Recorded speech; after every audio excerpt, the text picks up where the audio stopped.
James Farrell. Welcome to the Live and Learn podcast. Thank you very much for coming on. Thank you, Simon. This is all going to be on high-performing teams, which is something I think we're both really passionate about. So there's going to be lots of good tips, everybody. Before we dive in, do you want to just kind of talk about your L&D background? You've been in L&D 30 years? Yeah, not the age shows it, obviously. Not the age shows it. You need to stop it. Been in L&D almost 30 years. Yep. Started as a trainer at HSBC, and the ground in there was fantastic. Worked in lots of different roles, lots of different disciplines, whether that be commercial, training, leadership development, high-performing teams development, and spent some time in consulting, but worked for a number of big brand organisations, the likes of HSBC, Eon, O2, Northern Foods, which some people don't know about, but under their estate would be Fox's Biscuits, Goodfellas Pizzas. So I know those brands from my sins, yeah. Yeah, so, big organisations with big commitment to development, so I feel quite fortunate over the years. So it's... I can't quite believe that this amount of time's passed. Very well qualified to talk about this stuff. Well, we'll see, won't we? So as I mentioned, this episode's all on high-performing teams. Yeah. There's obviously lots of other podcasts out there, not to name drop them. This is obviously better, I'll go without saying. I do listen to the other ones. But I guess a good place to start for you is, what is high performance? So we take a step back on the teams for a second. We were chatting about this a few times, haven't we? What is high performance, and how do you start about diagnosing this stuff before we even get into models or how to use it or recognise it? It's a great question, and it's probably a bit of a holy grail type question. And I realise I've kind of put you on the spot. No, it's all right. That's a big old question to start with. But I think I might not answer it in the way that you might want or expect, but I've worked with some great people really recently, actually. Yeah. And what they've helped me think about is the difference between performance and results. So I think what I've come to realise probably in the last 12 months is that disassociation, or that people talk about results. Yeah. When they talk about high performance, what they're really talking about is, did we win? Did we hit the KPI? Did we hit the number? Whereas what we should be thinking about performance are all the different elements that lead to that result. So, these people I've been working with talks about when a sports manager's being interviewed at the end of a game. Yep. Do they talk about whether they won or lost, or do they talk about or interviewed about how well they played, or the injury, the referee? The formation. Yeah, absolutely. Yeah. So it's all about being really curious around those elements. And if you're clear around, well, what are the component parts of performing that then lead us to the result we're seeking, then you can get a high-performing state. Wrapped around that or within that will be a whole host of behavioural elements that most people don't want to face into. But I'm sure we'll talk about those. So, it's not a clean answer, but that's the one you're getting. Perfect. That's the ideal answer. Let's just dive into some of those that you mentioned some people don't want to talk about. Let's go into some of these. Probably goes into pitfalls, or why you might have like low performance sometimes. Yeah, let maybe dive into some of those bits that people don't want to talk about sometimes. Yeah, so as I have talked to you kind of outside the podcast, yep. I'm not a huge theorist. However, with high-performing teams, there are a couple of models that I've really used. Yep. And probably the biggest is Patrick Lencioni's 5 dysfunctions of a team, which is a really interesting model in that it talks about things in the negative. Yeah. The foundation of that being trust. So 5 levels within it. I'm sure people listening to this will know Lencioni's model inside out. But if we start to think about, well, why don't some of the things that need to happen? And every time you come back to, well, what is wrong with the relationships? Why don't we trust each other enough?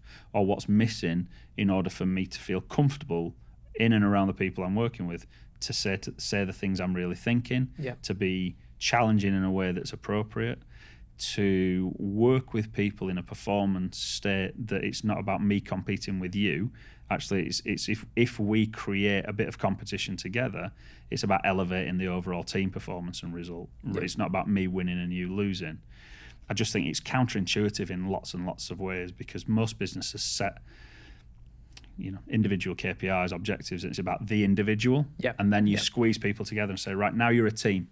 Do it together. And everyone's got very different... And I think people in a work context, this is where office politics comes in, doesn't it? People are scared. ultimately I'm going to get fired if someone was better than me, or that's the kind of where people's head can go, can't it? And that creates a kind of unhealthy barrier of I'm not going to be perceived to be not performing or not weak, and or also I'm not sure I want you to do better than me either. And then putting that as a team, it's difficult, right?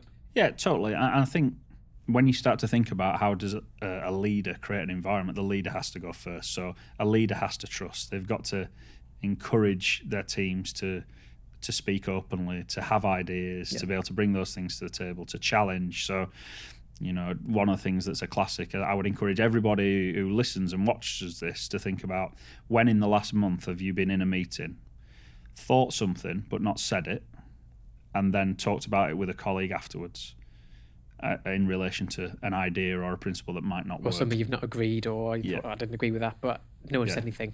So what I would say to you is, if in those instances where you've done that, you are contributing to that team not performing. It's a good way of looking at it. It's true, isn't it? So you can start to self-diagnose, but a leader has to create an environment where people feel comfortable. You can get caught up in, are people skilled to be able to articulate things in the way that they should? Well, we can all talk, and we can all talk, and we have been able to for a long time. So for me, I'm less concerned in how well somebody articulates it, more interested in, one, do they? And two, what's their motivation for doing it? And if the motivation for doing it is about us being better and the outcome being better for us as a team, then we should go mining for that stuff all day long. And this is where I think emotional intelligence can come into play, isn't it, as well? About, there's a way to say it, but also you don't want to upset people. Or is that a trap people fall into, where they're too worried about that stuff, and actually once done it once or twice, people get used to it and it becomes a habit? Yeah, I would come back to that trust element, that foundational layer. So if you and I are working in a team together and we've got a relationship that we trust each other, and that means that it doesn't mean I'll never upset you, but if I do, I'll acknowledge it, I'll be aware of it, and I'll talk to you about it. Yeah.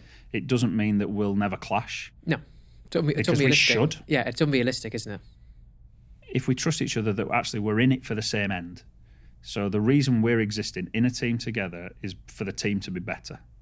We should fall out, because if we're having tough discussions and progressing our conversations beyond where we're at today, we won't agree all the time. Because if we're going to agree, that's really boring. You want different perspectives. and nothing gets changed. If you want a really a new product, new idea, it doesn't come from yes men, is it? Or people, yeah. And also from a leadership point of view, if you create an environment where people feel they can speak, the worst thing you can do as a leader is be the one to say, right, I think we should do this. Yeah. What does everybody else think? Well, immediately everybody else is going to think, well, that's what we need to do then, because that's what the boss has said. So actually, as a leader, do you have the courage to pause and to hold your opinion? That's a good tip, yeah. And create an environment for people to be able to share what they think without judgment, yeah. But also being open enough to having ideas debated and rejected, because that will happen too, because not everybody's idea can be taken forward. So the trust element is fine. I might say something that upsets you, because we're both human. Yeah. But if I go home that night, think about it, come in the morning after, you know what, Simon, the way I spoke to you yesterday was out of line. I'm sorry. And actually, if we have got a trusting relationship, that's okay. Yeah. It doesn't justify being rude, but actually I'm mindful of it and I think about it. And you got the emotional intelligence to put on, yeah. But there's also the piece around, Lencioni would talk about recognising different qualities in different people. So if you've got a particular skill or better at something than me, let me acknowledge that. Yeah. Go, do you know what, Sam, you are better at that than I am. Show me. Yeah. Help me understand how you do that so we both grow. Yes. You get to teach it, I get to learn it. But it's all about trust. Because if you move up his model, you go from trust into fear of conflict, or in our world, we would want to encourage conflict. And if you do that, if you mind for conflict as a leader, you're encouraging teams to say what's right, but more importantly, what's not, and find a way through it. You're constantly improving, constantly evolving. I can't help but draw kind of lines across to sport, because I love sport. I've played a lot of sport in my life, and they do that really, really well. Yeah, massively. And in business, we don't. I love that phrase, mind for conflict. Yeah. That's something, maybe it's that people tend not to be comfortable with. I mean, it's something I've had to practice myself. Yeah. Why do you think people are so reticent to mind for kind of conflict, especially in a work environment? Or maybe it's a British cultural thing as well sometimes. Yeah, but why do you think it's not as well done as it should be? Because it's a really good phrase you've dropped there, and it's interesting. I think there's no single thing. So I think, are you right in terms of in our environment, in a British culture, where we're maybe more polite than some others? Yeah. Yes. Yeah. So, by comparison to other countries, we may observe other people being a bit more brash, Yep. a bit more direct. Yep. Well, they're not. Just in different. our context, It's just they are. different. Yes. I think there's something around people's lived experience. Yep. So in the past, when you've voiced your opinion, what happened? And if your lived experience is you get shouted down, you get called out or singled out for it and almost exposed to the point of a bit of humiliation, you're not going to do it again. Yep. So there's something around psychological safety. In that muscle memory almost of that didn't feel very good. So how are we contracting around that stuff so it's safe for people? Yep. I think there's something around leader and ego. Mm-hmm. Because actually, just because you lead the team doesn't mean you've got all the good ideas and all the answers. Yeah, and a lot of people fall. I mean, I when I first started leading a team up, something I panicked about was someone asked a question and didn't know the answer. Yeah. And I first thought, inexperienced, what do I do now? They're going to think I'm weak. And it's the total opposite. And actually, it's really good to say, I'm actually not sure. What do you think? Or, and actually the team around you are far better at lots of things than you are. Well, if you recruited them well, if you put a team around you, that you should have specialists or people who are more capable. And they should know the answers that you don't sometimes. And that's great. I agree. I think you also have time pressure. Yeah. So, right, we're going to have a meeting. It's 30 minutes. Well, what if we needed 45 to actually get to the root of that and to create the environment where I could say what I think? What if we needed 2 hours? I think there's something as well around every individual taking it seriously and personal accountability for contributing it. So it's a way of thinking, it's a way of behaving, but the leader creates the environment for that. So I think there's lots of component parts. So you've got to give it the right attention. As a leader, you've got to behave in the right way. You've got to be mindful of people's previous experience and create almost a set of team rules that you live by. Because if you don't do that, and it's easy to go, well, let's stick them on. We'll come up with a list and stick them on the wall. It's not what I mean. It's just some very simple principles around actually what do we stand for and how will we operate. And what are your principles? Because this is something I'd love to. Honesty, but that probably won't surprise you. No, I'm amazed. No, it's good. Question everything. Yeah. But not to prove that it's right or wrong, but to understand it. Yeah. Because if I understand it, then I can think about, well, actually, do I just use that or can I build on it and improve it? I have a principle about supporting and helping other people, but with a purpose. So this isn't a charity-based thing. This is actually, if people are stuck and they're trying to get to a place and I can contribute to helping them get unstuck, then I want to do that. So there's a principle about being available for people. Yeah, definitely. And I probably learnt it through a couple of difficult personal scenarios, that ego, because I did have, when I became a leader, I had a big ego. I still have, but for a different reason. But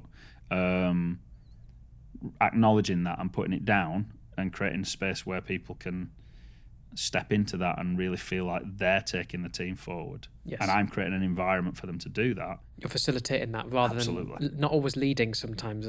In some ways, it's a different type of leadership, isn't it? Well, it's about if I as a leader create an environment that allows everybody else to be at their best, our chances of being high performing go up exponentially. And flipping the conversation to kind of spotting low performance. Yeah. How does that come out in the wash? Other than there's obviously the obvious examples of someone not being engaged or whatever. Is there any examples where people try to dress up low performance as actually high performance, or the kind of, in your experience, you think, oh, that's a classic case, I've come across that, or bad habits people get into, or you've seen things go wrong, especially look at learning culture, this can kind of seep through. I think the big thing is about what you see over time. Yeah. So people can get a reputation for being a high performer or a high performing team because they've had one result. Love that. And then live off that. We won a really big climb with a really good sale, new product, whatever, but that isn't a license for that's 12 months past to not perform. How are you doing it consistently over and over again? A spot of low performance, true low performance, is where you're not talking about the things that are happening, whether they be good or bad. If all you're talking about is that KPI red, amber or green, who cares? Actually, why is it red, amber and green, and what is it we can do to change that? If you're not having that conversation, you're not in high performance state.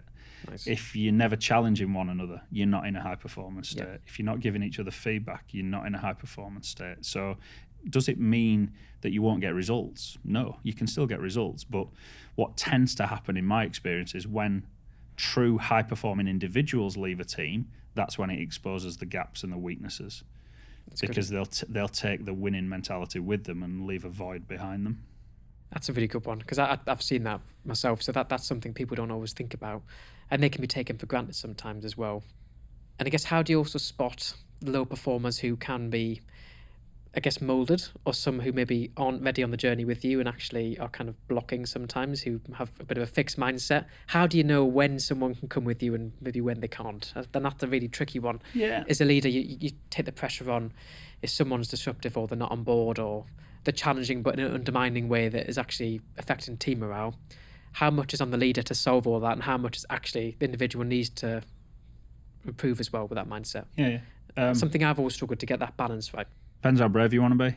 So if you've got some true principles of what high performance is, and you've got individuals who over time demonstrate they're not up for that, then the questions you've got to ask is, should they be part of that team?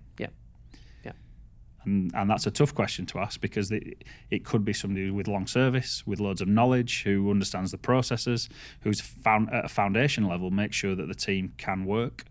Yeah, or tasks or whatever. Yeah, but if behaviourally it's not in line with the environment you're creating or the culture that you want as part of your business or your team, then it's time for some tough questions. Now, I'm not saying they should no longer be in the organisation. No. Because I would never be pro that. That was for absolute last resort. Yeah. But I think there is something around really having some tough conversations with the individual around what's stopping them. Yeah. What's getting in the way of that. And that for a leader can be hard. Having those one-to-one conversations with an individual who's not quite up for it, you can almost guarantee there'll be something happened in the past that they're hanging on to. And unless you can identify that and unlock it, you've always got a challenge there. If you've got any kind of keywords or ways, because back this different conversation or challenging people, I think people struggle with it. Yeah. Me included, I think no one, or very few people, are really comfortable with it.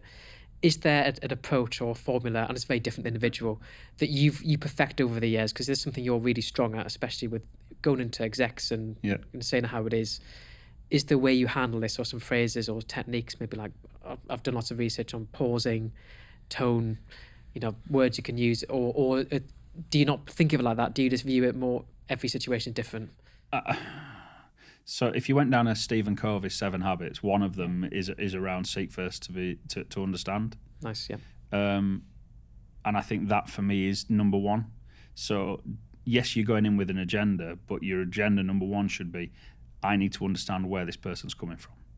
Why do they think and act the way they do? What's behind that? Yeah. What's stopping them changing? Because if you can really be with someone and ask them great questions so you understand, not that are prefixed with your predetermined outcome, your sole purpose is to understand. Yeah, that's a big it one, will isn't it? give you information that will increase the chances of success with them. It doesn't guarantee it, but will increase the chances. So within that, the biggest skill is around two skills: great questions and an ability to listen. So from a listening point of view, really being quite acute on language. So, I think of an example recently with me where I was with a team and I heard a lot of, well, we'll try that and we'll endeavour to do that. My question there were two of them, my question was, so are we committing to try or are we committing to do? You said that to me and I love that. I think when we were chatting a few months ago, you said, I said I was going to try something, and you kind of said, try. Are you going to do it or not? That's perfect. Well, try. You've already given yourself the cop out. Yeah. Totally. Yeah, it's a license to basically say it may not work, and it's trying to protect yourself, isn't it? Yeah. I'm going to try this. If it doesn't work, then and it's weak, isn't it? It's a weak approach. It can weaken the chances of success. So yeah, I think create an environment where you can have great conversations with individuals, asking top quality questions, and really listening. So get comfortable with silence. I love a bit of silence because it elicits all sorts. If you leave people long enough, it's amazing when people will fill the silence. Oh yeah, with. It's great. It's the most powerful tool in my toolbox. Because they'll often say what they're thinking, or they'll feel the need to fill that gap, won't they? Yeah, and then also be prepared to respond. So you might go in with preset set of things you want to try and understand, but when an individual responds and gives you information, then it's tell me when you said X, what did you mean by that? How does that play out for you? When that's happening, how do you feel? Yeah. Also, when Bob in the team meeting, he's really challenging and you go quiet, what's going on for you there? So It's really about mining for that understanding. You really got to understand. And the great leaders will do that. And you're really big on evaluating. We'll flip the positive side here. Yeah. So you've got a team that quite often, in my experience, is hard because maybe I've not done a formally kind of evaluating it. It just feels like it's performing better. Yeah. How do you put some tangibles on this stuff? Where you've all been in meetings where there's a healthy amount of challenging and you think that was a really good meeting. Yeah. How do we start putting some tangible to almost track this? Let's say a business has said, right, we really want to have more psychological safety, high performing team. We've got this business targets over here. Yeah. As you said, there's never a time a business wants to do the same as last year. Yeah. Be great if it did, a lot less pressure. How do you then track that journey? So you mentioned people are not getting involved. How can we put some stats on this stuff? So stats is interesting because I think trying to put a numeric measure on that's really hard. Agreed. But I think it's a commitment to do the things we said we were going to do. So if we said in every meeting going forward, every single person is going to share one thing that hasn't gone well for them this week and what they learned. Yep. Nice. Did we? Did we have that conversation? Did we let somebody not turn up? Did we let somebody turn up and not speak?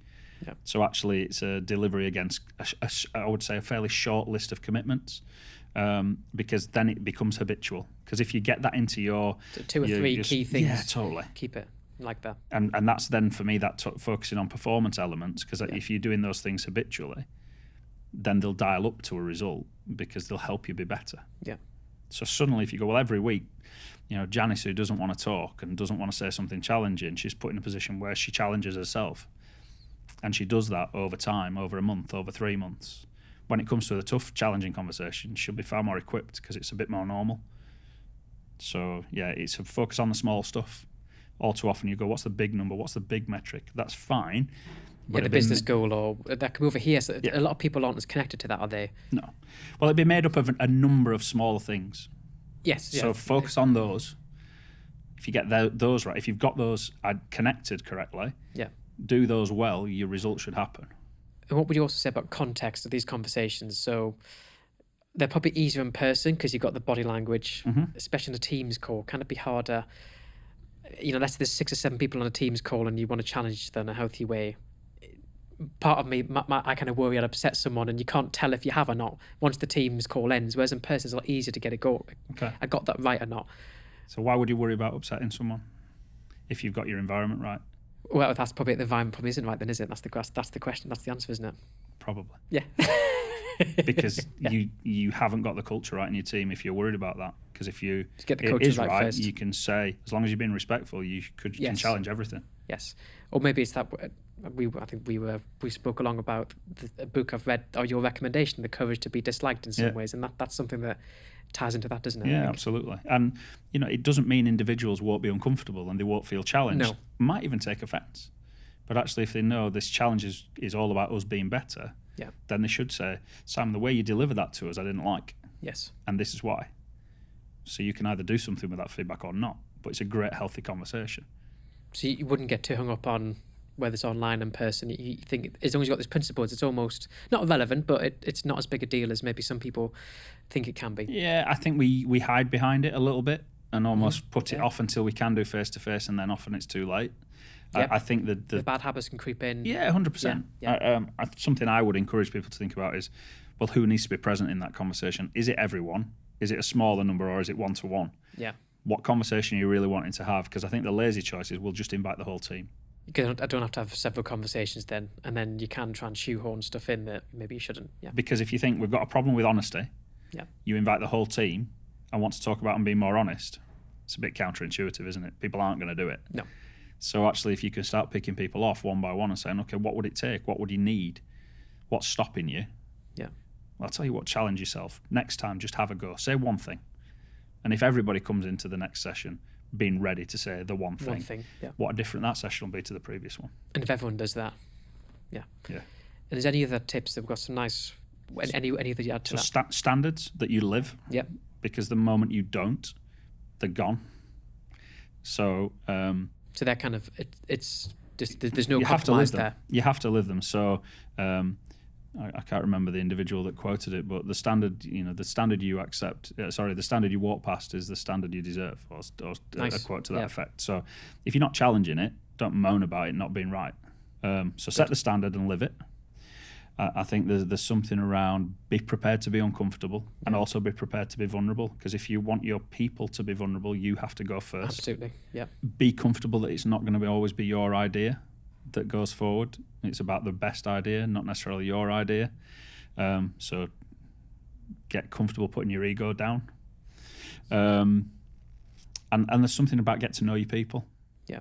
And genuinely doing that. I think a lot of people totally. can be a throwaway, like small talk almost. Yeah. Genuinely get to know them and have I think ours for you can always tell when someone genuinely wants to know how you are, or they're asking it because that's the structure of meeting. I think that can show, can't it? Well, do they care? Do you feel like somebody cares about you? Yes, Because if that's a start. Yeah. And that builds trust and back to it's psychological part of safety. it. Yeah, for sure. Fantastic. Well, I think you've left us with some amazing top tips, so thank you ever so much. You're very welcome. I've made some mental notes. I'm going to watch this back and take them myself. Thank you. But thank you for coming on the Live and Learn podcast. Very welcome. Can we finish with our usual Live and Learn anecdote? I thought I got away with that. I'd messed with your mind there. Go for it. We always finish the Live and Learn podcast with an anecdote. High performing teams is something you're really passionate about. Yeah. Obviously, you've had lots of times where you've maybe seen it in action, good and bad. Have you got an anecdote on high-performing teams that you kind of feel comfortable sharing? You don't have to name names. I think for me, I was very fortunate as a young man, mid-teens, and this is in a sporting context, not in business. That's perfect. So this is where a lot of lessons came in for me. So cricket was the thing I had some talent with. I didn't know you played cricket as well. So I did all right as a cricketer. And as a teenager, I was playing for a side called Meltham in the Huddersfield District League. For a period of 4 or 5 years, we won everything. So if you look at results, fantastic, you go awesome. Yeah. And it's not an easy thing to do. No. Where we were fortunate was we were led by a guy called Ian Swallow, and Ian was ex-Yorkshire, ex-Somerset, and we were playing amateur cricket. Yeah.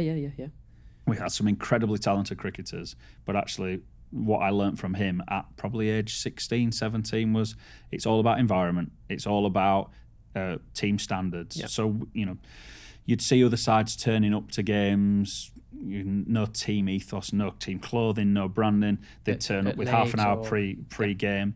We were there at 90 minutes pre-game, always. We had team tracksuits, so we weren't professional, but we thought like a professional. We behaved like a professional. And that's the stuff you can control, right? Yeah. So when we talk about performance elements, so we warmed up like professionals. We were doing our drills like professionals on a Tuesday and a Thursday night when we were training.